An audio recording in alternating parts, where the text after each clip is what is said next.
Ever wonder what's really happening when you get the hiccups? It's not just a diaphragm spasm, it's a system glitch. Take Alex, for example.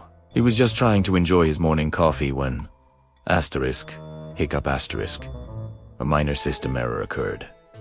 The diagnosis: a temporary buffer overflow in the respiratory mainframe. His body's IT department was immediately notified. A quick system scan revealed a corrupted data packet from last night's spicy tacos. The fix was simple: a reboot. But how do you reboot a human? The age-old patch. A glass of water, administered precisely. System restored. Until the next time he ignores the "Are you sure you want to eat that?" warning.